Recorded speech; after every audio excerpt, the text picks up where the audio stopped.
devastating week in the nation's capital. 67 people are dead after mid-air collision between an American Airlines flight and an Army helicopter.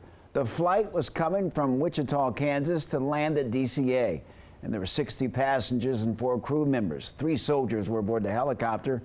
NTSB will be leading the investigation. They said that they recovered the black box from Flight 5342. President Donald Trump spoke at the White House after the crash.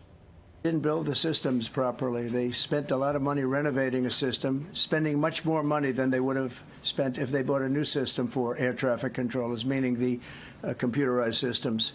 There are certain companies that do a very good job. They didn't use those companies. They used companies that should not have been doing it. And returning to Capitol Review is Swarovski Raj. He is the Director of Audience and Head of Social Media with our media partners at The Hill. Swarovski, welcome back.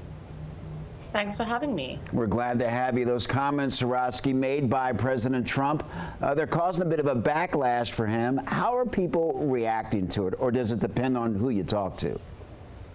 I think this definitely depends on who you talk to right now. The president appeared to blame diversity initiatives at the Federal Aviation Administration for weakening safety, and this is following this deadly mid-air collision that took place at Reagan National Airport earlier this week.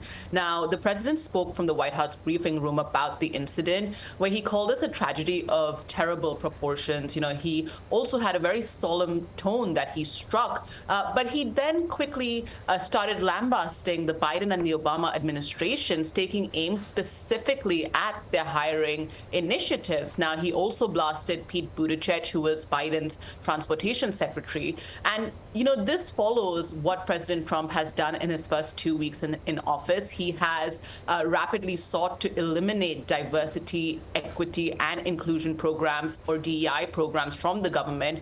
And he's moved to place all federal employees who are working on such programs on administrative leave. And he's also encouraging the private sector to do away with DEI initiatives as well. And he called it despicable, that this took place. Now, we also heard from Democrats, including Pete Buttigieg, as well as some Senate Democrats who blasted the president for his comments. Pete Buttigieg said that, we put safety first, we grew air traffic control, and he really was quick to respond on X right after the president made those comments.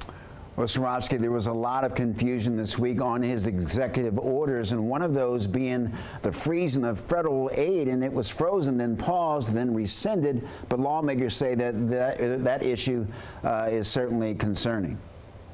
That's right. You know, the Trump administration's Office of Management and Budget released a new memo where they froze really a wide amount of federal financial assistance. And this had really paralyzed many of the federal programs and caused a huge uproar on Capitol Hill. Now, this decision to undo this memo or take back the memo, rescind the memo, came after huge behind-the-scenes pushback from Republican lawmakers on Capitol Hill as well. Now, we spoke to a couple of GOP senators, and one of them told us that, it was good that this reversal took place, and he said that chaos was never good. The GOP senators told the Hill reporters on Capitol Hill that they were flooded with calls from community leaders who had expressed concern about losing these federal grants. But, we also heard from the White House, who said that it was just the memo that was rescinded, and President Trump's executive orders and other orders that he has put in place, terminating DEI programs, halting foreign assistance,